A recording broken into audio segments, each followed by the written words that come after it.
Good morning student. आज हम लोग सेकेंड ईयर का फर्स्ट मॉड्यूल का पेपर सॉल्व करेंगे।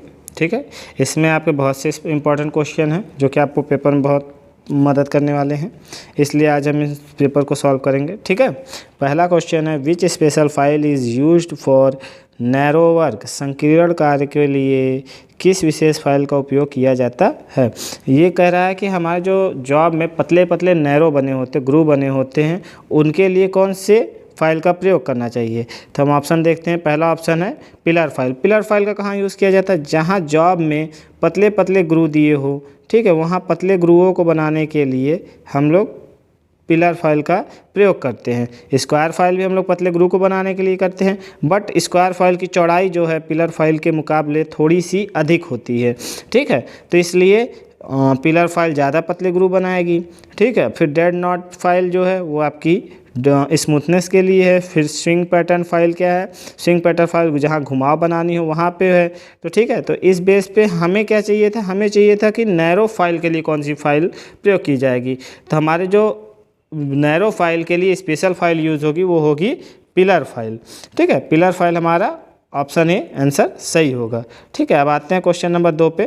क्वेश्चन नंबर 2 कह रहा है कि स्लॉटेड कैसल नट। स्लॉटेड कैसल नट आप जान रहे हैं, उसमें जो ऊपर वो स्लॉट कटे होते हैं, कुछ स्लॉट कटे होते हैं उससे। ठीक है, कुछ स्लॉट कटे होते हैं। ये स्लॉट जो होते हैं, ये जो होते हैं, ये किस लिए होते हैं, तो उसका पूछने का कारण क्या है कि वो जो स्लॉट दिए होते हैं वो किस लिए होते हैं। तो होता क्या है कि वो जो नट होते हैं वो बेसिकली होते हैं पिन्स को फंसाने के लिए। तो ऑप्शन हम देख लेते हैं। स्प्लिट पिन को फिक्स करने के लिए, ठीक है, अच्छी दिखावट के लिए, नट का वज़न कम करने के लिए, और वज़न कम करने के लिए और आसानी से हटाने और फिट करने के लिए। देखिए, अच्छी दिखावट के लिए वो बिल्कुल नहीं होता है। ठीक है, नट का वज़न कम करने के लिए कहीं ना कहीं हो सकता है, बट वो भी सही ऑप्शन नहीं है। आसानी से हटाने और फिक्स करने के लिए नहीं, क्योंकि हम लोग उसको आसानी से नहीं हटा सकते। ऑप्शन आपका स्प्लिट पिन को फिक्स करने के लिए, उन्हीं स्लॉट में ही आपका जो स्प्लिट पिन होता है उसको उसी में फंसा के बांध दिया जाता है ताकि कि वो नट आसानी से खुले नहीं। तो इसका ऑप्शन ए सही होगा। ठीक है, फिर अगला क्वेश्चन है, जो अगला क्वेश्चन है आपका वो है इस गेज का नाम बताएं, इस लिमिट गेज का नाम बताएं। देखिए, आपने भी पढ़ा होगा और याद करें तो थोड़ा सा, तो एक लौता ऐसा गेज है यह गेज जो है वो एक लौता ऐसा गेज है जिसमें गो और नॉट गो, गो वाला भाग और नॉट गो वाला भाग दोनों एक साइड होता है। देखिए, जो आपका प्लेन रिंग गेज होता है वो राउंड में होता है, वो इंटरनल पार्ट्स को नापने का काम आता है। ठीक है ना, जो आपका प्लेन रिंग गेज होता है वो इस टाइप का होता है। ठीक है, उसके बाद taper plug gauge. Taper plug gauge में आपका जो प्लग होता है वो टेपर में होता है। ठीक है, कुछ इस टाइप का ये आपका टेपर प्लग गेज रहेगा। ठीक है, प्रोग्रेसिव प्लग गेज जो होता है, प्रोग्रेसिव प्लग गेज जो होता है आपका वो इकलौता ऐसा गेज होता है जिसमें गो और नॉट गो दोनों एक साइड होता है। और इस चित्र में देखिए आप ध्यान से, गो और नॉट गो दोनों एक साइड है। बाकी सब में क्या होता है, अगर गो इस साइड है तो नॉट गो इस साइड रहता है। लेकिन ये आपको इकलौता गेज है जिसमें क्या कहते हैं, गो और नॉट गो दोनों एक साइड होता है। तो इसका आंसर प्रोग्रेसिव प्लग गेज होगा। ठीक है, प्रोग्रेसिव प्लग गेज। फिर नेक्स्ट क्वेश्चन है इस गेज का नाम बताएं। ये एक रिंग गेज है। ठीक है, यह क्या है, एक रिंग गेज है, रिंग गेज। और प्लग गेज तो ये हो नहीं सकता। ठीक है, टेपर रिंग गेज नहीं हो सकता, क्योंकि टेपर रिंग गेज होते हैं तो यहाँ पे आपको डॉटेड टेपर स्लॉट दिए होते हैं। ठीक है, टेपर प्लग गेज हो नहीं सकता, तो ये ऑप्शन ए सही है, यह एक रिंग गेज है। ठीक है, फिर नेक्स्ट क्वेश्चन पे आते हैं। नेक्स्ट क्वेश्चन है मिलने वाले भागों के बीच की जांच करने के लिए किस गेज का प्रयोग किया जाता है। यहाँ पे कह रहा है कि अगर हम दो फिटिंग जॉब को आपस में मैच करा रहे हैं, ठीक है, मान लीजिए ये दो फिटिंग जॉब है, ठीक है, इन दोनों को आपस में हम मैच करा रहे हैं, इन दोनों के बीच का जो ये गैप है, इन दोनों के बीच का ये जो गैप है, इसको चेक करने के लिए किस गेज का प्रयोग किया जाता है? देखिए, स्लिप गेज जो होता है आपका, वो माप लेने के काम आता है। प्लग गेज आपका किसी भी राउंड जो होल के साइज को चेक करने के लिए यूज़ किया जाता है। फिलर गेज जो होता है वो होता है आपका दो जॉबों के बीच के भाग को, यानी बीच के गैप को चेक करने के लिए होता है। रेडियस गेज क्या होता है? आपका रेडियस गेज किसी भी जॉब का ऊपरी हिस्सा रेडियस और अंदरूनी हिस्सा रेडियस चेक करता है। ठीक है, तो हमारे क्वेश्चन में क्या पूछ रहा है? क्वेश्चन में पूछ रहा है कि दो या दो से अधिक जॉबों के बीच जो गैप आता है, उस गैप को चेक करने के लिए कौन सा गेज प्रयोग किया जाता है? तो हमारा फिलर गेज इसका आंसर होगा। ठीक है, फिलर गेज हमारा आंसर सही होगा, यानी आंसर सी हमारा करेक्ट है। ठीक है, नेक्स्ट आते हैं। देखिए, स्लिप गेज को साफ करने के लिए किस मटेरियल का प्रयोग किया जाता है? मोम से स्लिप गेज साफ नहीं होगा, बल्कि और ज़्यादा मोम उस पर चिपक जाएगा और दिक्कत देगा। केरोसिन से उसको साफ नहीं किया जाता। ठीक है, केरोसिन डालने से वो पूरी तरह से क्लीन हो जाएगा तो दिक्कत देगा। घुलनशील तेल यानी कि आपका सॉल्युबल ऑयल, ये भी नहीं यूज होता। आपका जो स्लिप गेज होता है उसको साफ़ करने के लिए हम लोग क्या यूज़ करते हैं? CTC यूज़ करते हैं। हम लोग क्या यूज़ करेंगे? CTC यूज़ करेंगे। कार्बन टेट्राक्लोराइड क्या यूज़ करेंगे? Carbon tetrachloride. तो हमारा आंसर जो है वो D सही है। ठीक है, फिर नेक्स्ट क्वेश्चन पे आते हैं। नेक्स्ट क्वेश्चन है, which material is to wash off the lapping plate after charging? किस सामग्री को चार्ज करने के बाद, ठीक है, लैपिंग प्लेट को धोना चाहिए? किससे धोना चाहिए? तेल से, मिट्टी के तेल से, कूलेंट तेल से, या फिर पेट्रोलियम जेली से? तो हमारा बी आंसर सही है। हमें कभी भी लैपिंग को चार्जिंग के बाद धोना चाहिए, किससे? मिट्टी के तेल से। ठीक है, नेक्स्ट क्वेश्चन है हमारा स्लिप गेज से। स्लिप गेज को जंग से बचाने के लिए किस सामग्री का प्रयोग किया जाता है? देखिए, जो जंग होता है, जंग से बचाने के लिए आपका स्लिप गेज में हम लोग पेट्रोलियम जेली का प्रयोग करते हैं। मिट्टी के तेल का प्रयोग नहीं किया जा सकता, क्योंकि उसकी जो चिपकने की क्षमता होती है वो कम हो जाती है। मोम से कहीं ना कहीं हो सकता है, बट मोम बहुत ज़्यादा हार्ड होता है। तो हम लोग क्या करते हैं? पेट्रोलियम जेली का प्रयोग करते हैं। पेट्रोलियम जेली से स्लिप गेज को जंग से बचाया जाता है। ठीक है, फिर नेक्स्ट क्वेश्चन है हमारा।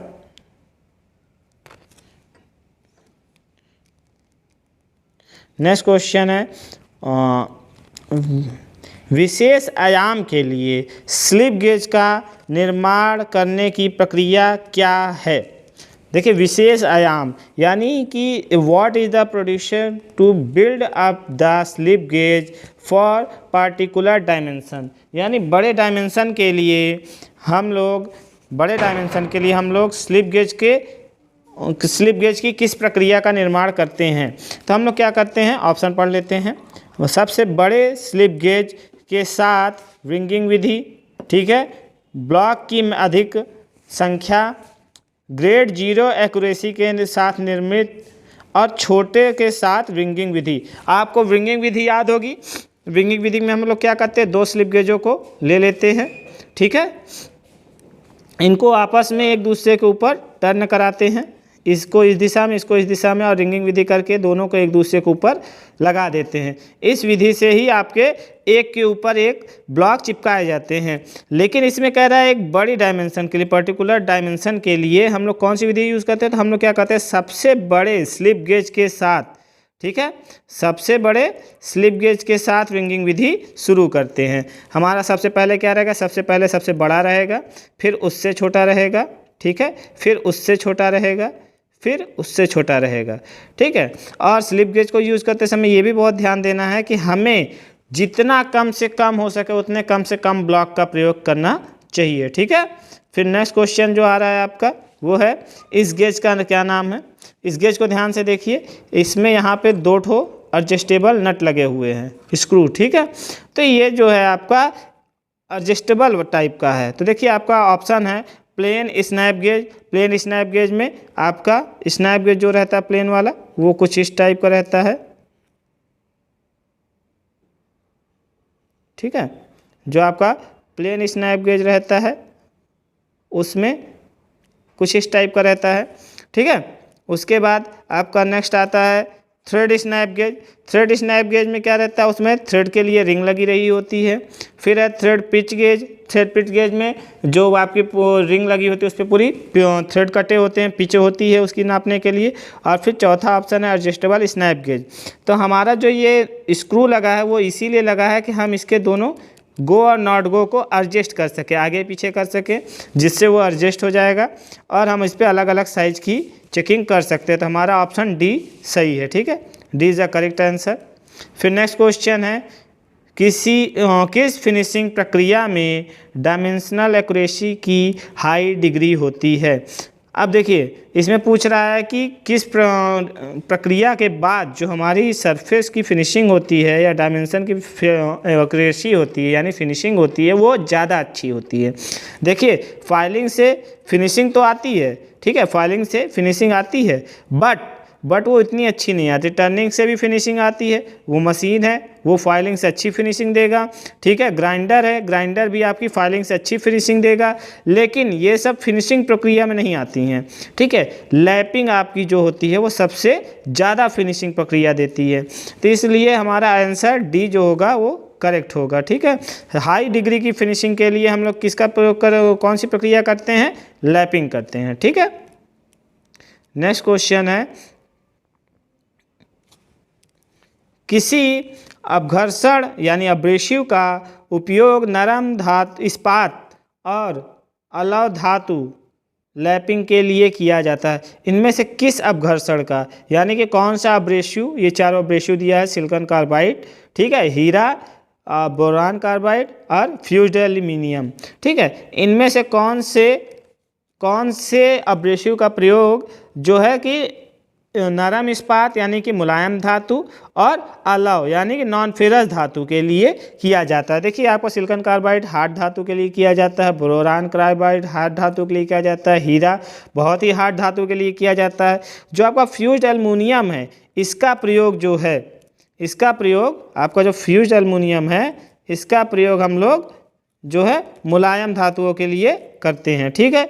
आपका सिलिकॉन कार्बाइड नहीं होगा, हीरा नहीं होगा, बोरान कार्बाइड नहीं होगा, फ्यूज्ड एल्युमिनियम जो है इसका प्रयोग हम लोग जो है मुलायम धातुओं के लिए करते हैं, ठीक है। अब आते हैं नेक्स्ट क्वेश्चन पे। हमारा जो नेक्स्ट क्वेश्चन है वो ये है कि लैपिंग प्लेट की सतह पर ग्रूव जो होता है यानी कि वो जो नैरो दिए होते हैं वो क्यों दिए जाते हैं। विस्तार की अनुमति देने के लिए यानी फैलाव करने के लिए, क्लियरेंस प्रदान करने के लिए यानी कि थोड़ी सी जगह प्रदान करने के लिए, ठीक है। अब घर्षण को बनाए रखने के लिए यानी कि उसमें जो रगड़ है और वो अब्रेसिव को बनाए रेटिन करने के लिए, ठीक है। और चौथा है मामूली संयोजन की अनुमति देने के लिए। तो हमारा जो वो दिया होता है किस लिए, अपघर्षण को बनाए रखने के लिए यानी कि हमारे अब्रेसिव को रेटिन करने के लिए, ठीक है। नेक्स्ट क्वेश्चन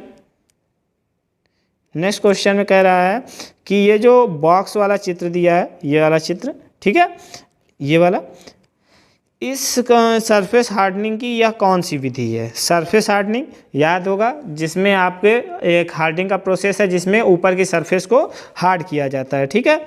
तो सरफेस हार्डनिंग का यह कौन सा प्रोसेस है, नाइट्रेटिंग, ठीक है, पैक कार्बोनाइजिंग, फ्लेम हार्डनिंग और इंडक्शन हार्डनिंग। तो हमारा जो पैक कार्बोनाइजिंग है ये ऑप्शन सही है, क्योंकि इसमें हम क्या करते हैं, बॉक्स के अंदर मेटल को पहले पैक करते हैं, उसके बाद उस पर आपका हार्डनिंग का प्रोसेस करते हैं, ठीक है, सरफेस हार्डनिंग का, ठीक है। आप इससे भी पैक देख सकते हैं कि बॉक्स को पैक करने के बाद ही आप इसमें केस हार्डनिंग कर सकते हैं, ठीक है।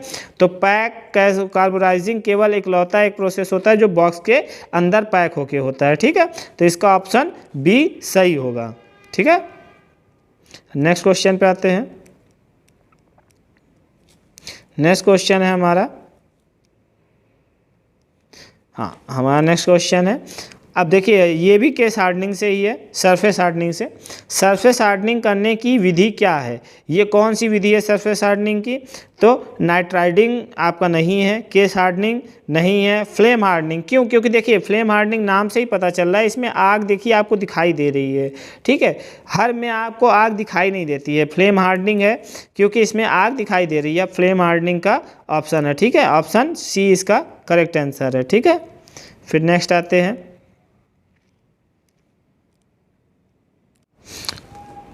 हमारा नेक्स्ट क्वेश्चन क्या है, 16 नंबर।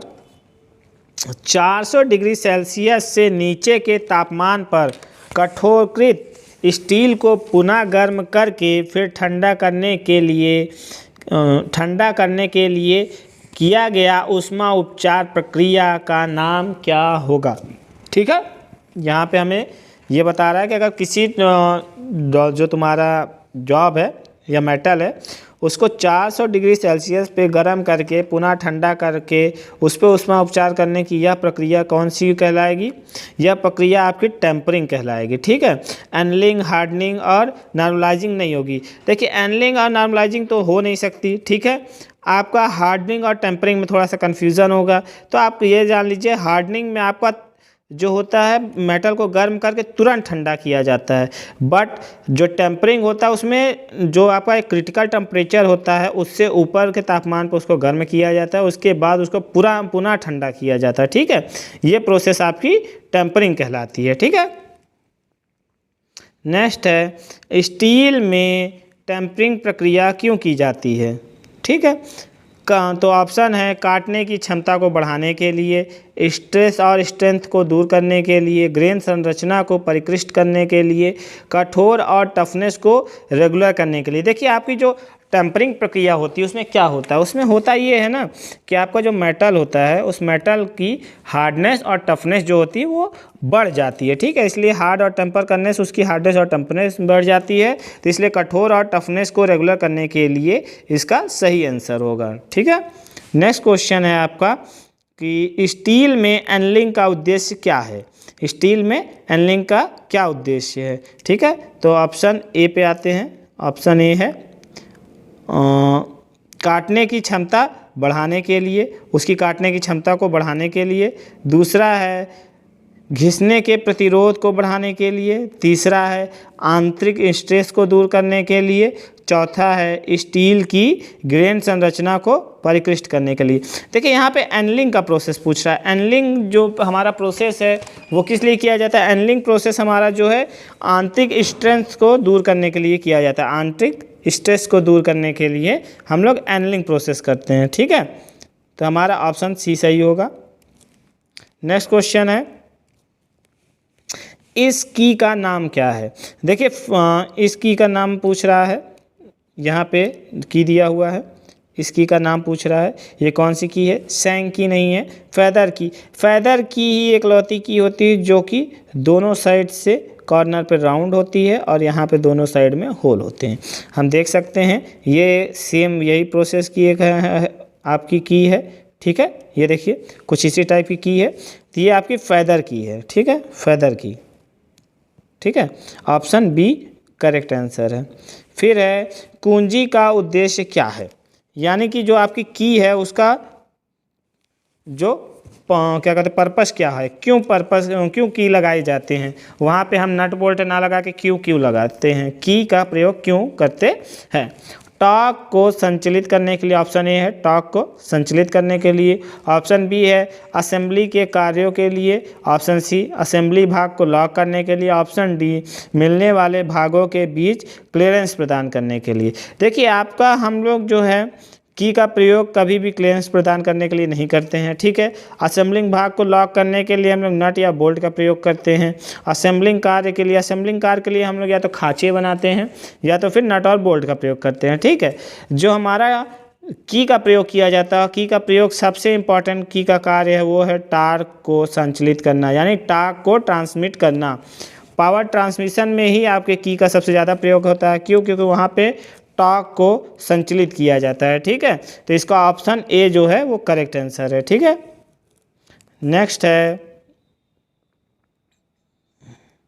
की वे टेपर का अनुपात क्या है। देखिए आपका जो की का टेपर पिन का अनुपात होता है, ठीक है, टेपर पिन का अनुपात क्या होता है, 1:50 होता है। बट यहाँ टेपर की का पूछ रहा है, ठीक है, टेपर की का पूछ रहा है, तो टेपर की का अनुपात जो होता है वो 1:100 होता है, ठीक है।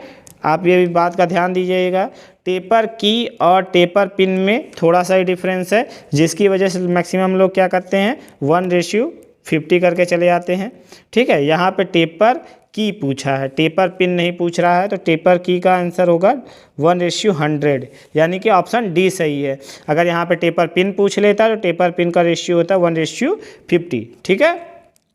नेक्स्ट क्वेश्चन है हमारा, चित्र में जो की दिखाया गया है उस की का नाम पूछ रहा है, कह रहा है ये कौन सी की है। तो देखिए टेपर सैंग की, ऑप्शन ए टेपर सैंग की, ऑप्शन बी फ्लैट सैंडल की, ऑप्शन सी पैरेलल सैंग की और ऑप्शन डी हॉलो सैंडल की, ठीक है। आप इस की को ध्यान से देखिए, ये की जो है कुछ इस टाइप की बनी है, इधर का हिस्सा काफ़ी चौड़ा, ठीक है, फिर इधर का हिस्सा काफ़ी कम है, दिख रहा है, इधर का हिस्सा काफ़ी कम है, दिख रहा है। अब देखिए ये वाली लेंथ जो है वो ज़्यादा है, ठीक है, और ये वाली लेंथ जो है वो कम है, ठीक है। तो इसका मतलब ये जो है एक साइड से टेपर है, तो टेपर के लिए एक ही की का नाम दिया है वो है टेपर सैंग की, तो ऑप्शन ए सही होगा, ऑप्शन ए इसका करेक्ट आंसर है, टेपर सैंग की, ठीक है।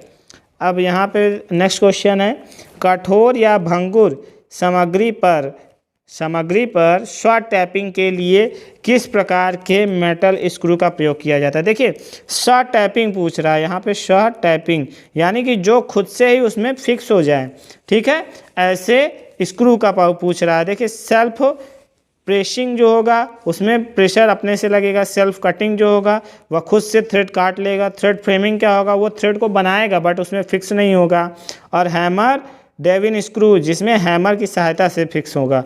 यहाँ शॉर्ट टैपिंग कह रहा है, तो हमारा जो है थ्रेड कटिंग जो आपका स्क्रू आता है वो क्या करता है, आप उसको स्क्रू को टाइट करते जाइए, वो थ्रेड भी काटेगा और फिक्स भी होता जाएगा।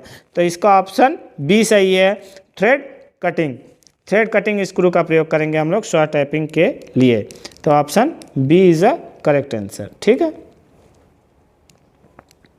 नेक्स्ट है 24 नंबर का क्वेश्चन, विंग नट का उपयोग कहाँ किया जाता है। ऑप्शन ए कोच निर्माण कार्य में, ठीक है, ऑप्शन बी भारी क्षमता वाले असेंबलिंग कार्यों में, ऑप्शन सी ढीला और कसने को रंच के बिना, देखिए ढीला और कस लिख दिया यहाँ पे, यहाँ कसना होगा, ठीक है, ढीला और कसना वो भी रिंच के बिना, यहाँ पे कह रहा है कि ऑप्शन सी क्या कर रहा है, ढीला और कसना वो भी रिंच के बिना, ठीक है, यहाँ पे थोड़ा कस लिख दिया है, यहाँ पे कसना होगा, ठीक है। नेक्स्ट है सजावटी उपस्थिति प्रदान करने के लिए, जो हमारा विंग नट कहाँ प्रयोग किया जाता है। विंग नट हम लोग वहाँ प्रयोग करते हैं जहाँ पे हमें बार बार खोलना और बंद करना हो, लेकिन हमें ढीला और टाइट करना हो, लेकिन रिंच के बिना, हमें उसके लिए ना तो किसी रिंच की ज़रूरत पड़े, ना स्पैनर की, ना फिर पेचकस की, तो हम ऐसे जगहों पे विंग नट का प्रयोग करते हैं, ठीक है। तो विंग नट आपका कौन सा आंसर, इस हिसाब से कौन सा आंसर होगा, देखिए ढीला और कसना वो भी रिंच के बिना, तो ऑप्शन सी आपका करेक्ट आंसर है, ठीक है। नेक्स्ट क्वेश्चन पे चलते हैं, इस गेज का क्या नाम है। चित्र देखते हैं, अब हम लोग चित्र देख रहे हैं, इस गेज का नाम पूछ रहा है, ध्यान से देखिए, इसमें कहीं ना कहीं ये देखिए हल्का सा रेडियस वाला हिस्सा है, ये देखिए यहाँ पे रेडियस का इंटरनल वाला हिस्सा है, और फिर यहाँ पे एक्सटर्नल वाला हिस्सा, सभी में यही प्रोसेस है, इंटरनल रेडियस और एक्सटर्नल रेडियस। तो ये हमारा जो है रेडियस गेज है, क्योंकि इसमें थोड़ा सा रेडियस वाला है। अब देखिए पिच गेज नहीं है, क्योंकि पिच गेज में पिच बनी होती है पिच नापने के लिए, ठीक है। एंगल गेज में एक पर्टिकुलर एंगल होता है और वो एक प्लेट होती है जिसमें अलग अलग एंगल कटी होती है, ठीक है, जैसे कि इस टाइप की जो एंगल रहेगा, जैसे यहाँ पे 55 डिग्री कटा रहेगा, ठीक है, उसके बाद जैसा जिसका रहेगा एंगल सॉरी। और जो आपका फिलर गेज होता है, फिलर गेज केवल स्टील की पतली पतली पट्टियाँ होती हैं, ठीक है, पतली पतली पत्तियाँ होती है ढेर सारी, वो भी एकदम सीधी सीधी। बट ये इसमें ध्यान से देखिए, यहाँ पे इसमें राउंड शेप है, इसमें ऊपर की तरफ राउंड शेप है, तो ये क्या है आपका रेडियस गेज है। ऑप्शन डी आपका करेक्ट आंसर है। ठीक है, नेक्स्ट क्वेश्चन है, बाहरी चूड़ी की सटीकता की जांच करने के लिए किस गेज का प्रयोग किया जाता है। देखिए, किसी रॉड पर अगर बाहर की तरफ चूड़ियाँ कटी हैं, अब इसकी जो ये चूड़ियाँ हैं, इसको अगर चेक करना हो कि ये चूड़ी सही है या नहीं, तो इसको किससे चेक करेंगे? इसको हम लोग स्नैप गेज से नहीं चेक कर सकते। स्नैप गेज से हम लोग क्या करते हैं, या तो शीट की मोटाई या फिर तार की मोटाई को चेक कर सकते हैं। ठीक है, थ्रेड रिंग गेज से हम लोग क्या कर सकते हैं, चेक कर सकते हैं, बिल्कुल चेक कर सकते हैं, क्योंकि बाहर की चूड़ी की सटीकता। अब देखिए, रिंग गेज और प्लग गेज दोनों थ्रेड वाले जो दिए हैं, थ्रेड रिंग गेज और थ्रेड प्लग गेज। अब देखिए, आपका जो जॉब है उसके बाहर रिंग है, उसके बाहर थ्रेड है, तो बाहर का थ्रेड हम लोग हमेशा रिंग गेज से चेक करते हैं। ठीक है, बाहर का थ्रेड हम लोग क्या करते हैं, रिंग गेज से चेक करते हैं, क्योंकि इसी में आपका ये आपका जॉब जो है इसी रिंग गेज के अंदर जाएगा और इसी में आपके थ्रेड की कटिंग होती है। जो इस पर अगर गो और नॉट गो सेट हुआ तो या सही है या गलत, ये पता चलेगा। ठीक है, जबकि प्लग गेज में आपके एक्सटर्नल पे थ्रेड बने होते हैं और इसमें क्या करता है, गोल जॉबों के अंदर के थ्रेड को चेक करता है। ठीक है, आपका जो थ्रेड प्लग गेज है ये गोल जॉब के अंदर के थ्रेड को चेक करता है। ठीक है, और जो रिंग गेज होता है वो क्या करता है, वो करता क्या है, वो किसी भी जॉब के बाहर की चूड़ी को चेक करता है। तो हमारे क्वेश्चन में क्या पूछा है, बाहर चूड़ी की सटीकता को जांचने के लिए। तो बाहर चूड़ी की सटीकता है तो हम लोग क्या करेंगे, रिंग गेज पे जाएंगे। तो ऑप्शन बी सही है, थ्रेड रिंग गेज इसका करेक्ट आंसर है। ठीक है, अब देखिए, अभी तक आपने स्लिप गेज के बारे में पढ़ा था, ये एक स्लिप गेज से रिलेटेड क्वेश्चन है। ठीक है, बाहरी व्यास को मापने के लिए उपकरण का उपयोग किया जा रहा है। ये कौन से उपकरण का प्रयोग किया जा रहा है? देखिए, वर्नियर कैलीपर आपने देखा है, वर्नियर कैलीपर ये नहीं है, आउटसाइड कैलीपर भी नहीं है, पैरेलल लेग कैलीपर भी नहीं है। ये जो है आपका ऑप्शन डी जो है, स्लिप गेज का उपयोग करके विशेष जोड़ने की जोड़। ठीक है, जबड़े की जोड़ है, ये दो ठो जबड़े अलग से बनाए गए हैं। ठीक है, और ये देखिए अंदर ये पूरे स्लिप गेज लगे हुए हैं, स्लिप गेज के कई ब्लॉक्स लगे हुए हैं, छोटे छोटे ब्लॉक्स। ठीक है, जितने ब्लॉक्स लगा दें, तो ये ढेर सारे ब्लॉक्स लगाए गए हैं, 1 2 3 4 ब्लॉक्स लगे हुए हैं, और भी होंगे पतले पतले, वो दिखाई नहीं दे रहे। ये एक जबड़ा है, ध्यान से देखिए, यहाँ पे एक जबड़ा है। ठीक है, इधर भी एक जबड़ा है, और ये एक विशेष प्रकार का डिवाइस है जी, और ये लॉकिंग सिस्टम है जिसकी वजह से वो लॉक है।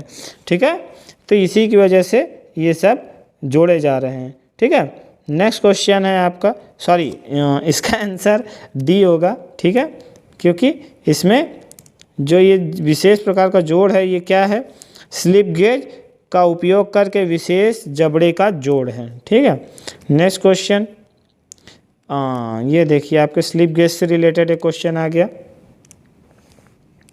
स्लिप गेज से रिलेटेड क्वेश्चन आ गया।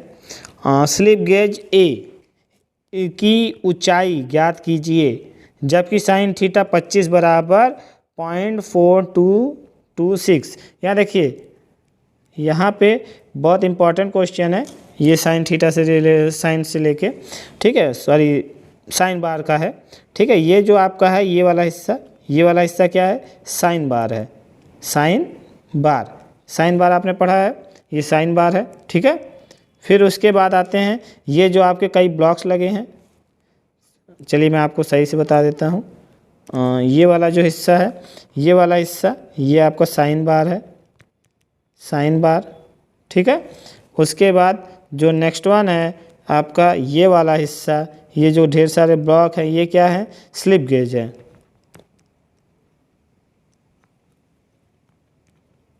स्लिप गेज है। ठीक है, क्या है आपका, स्लिप गेज है।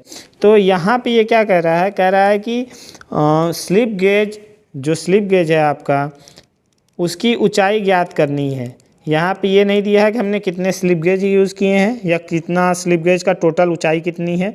तो ये जो ऊंचाई में पूछ रहा है ये है ए, यहाँ दिया है ए। ठीक है, स्लिप गेज की ऊंचाई ए, आपको ये ए ज्ञात करना है, जबकि साइन बार दिया है, साइन बार बराबर कितना दिया है, 200। ठीक। साइन बार का मान कितना दिया है 200। तो अब हमें यहाँ देखना है, यहाँ जो साइन बार का जो सूत्र होता है स्लिप गेज की ऊंचाई निकालने का, sine bar slip gauge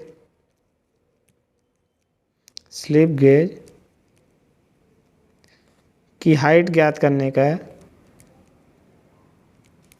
height ज्ञात करने का सूत्र क्या होता है? स्लिप गेज की हाइट ज्ञात करने का सूत्र होता है h, ठीक है, h equal to L into आपका जो भी रहेगा साइन थीटा, ठीक है, L इंटू साइन थीटा। अब यहाँ पे हम अपना सवाल रख देते हैं इसी सूत्र पे। h बराबर हमें नहीं पता है तो h की जगह हम a रख देते हैं। a इक्वल टू L कितना है? L बराबर जो है आपका यहाँ स्लिप गेज है, स्लिप गेज कितना है 200 गुणे आपका जो साइन थीटा है, साइन थीटा 25 है, 25 का मान इसने दे रखा है 0.4। यहाँ पे देखते हैं, यहाँ पे देखिए h इक्वल टू 200 गुणे 0.4226 दिया हुआ है। अब इसका हम लोग आंसर निकालेंगे तो 200 गुणे 0.04226 इक्वल टू आ जाएगा 84.52 mm। ठीक है, कितना आएगा आपका 52 mm। तो इसका आंसर क्या हो जाएगा? आंसर हो जाएगा हमारा बी हमारा करेक्ट आंसर है। ठीक है, अगर आपका साइन बार दिया हुआ है, साइन बार यानी कि साइन बार की लंबाई दिया है, ठीक है, स्लिप गेज की हाइट पूछ रहा है, अगर दोनों के बीच का कोण दिखा दिया है, कोण बता दे और हमें लेंथ बता दे तो हम कैसे निकालेंगे? निकालने का एक इजी तरीका है h equal to L into sine theta. ठीक है, इसी की तरह हम निकालेंगे तो इसी बेस पे हमारा आंसर बी सही है। ठीक है, नेक्स्ट क्वेश्चन पे आते हैं। नेक्स्ट क्वेश्चन है फिलर गेज कितने सेट में पाया जाता है? फिलर गेज जो होता है आपका वो टोटल 4 सेट में होते हैं, 1 2 3 4। तो इसमें बिना सोचे आपका आंसर जो होता है वो होता है बी। ठीक है, बी आपका करेक्ट आंसर है। ठीक है ना, आपका फिलर गेज जो होता है वो 4 सेटों में होता है।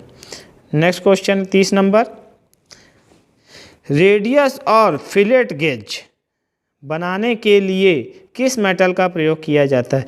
देखिए टूल स्टील आपका हार्ड मेटल है, बट इससे पतली सीटें नहीं बनाई जाती हैं। आपको जो फिलर गेज होता है वो पतली पतली सीटें होती, ठीक है।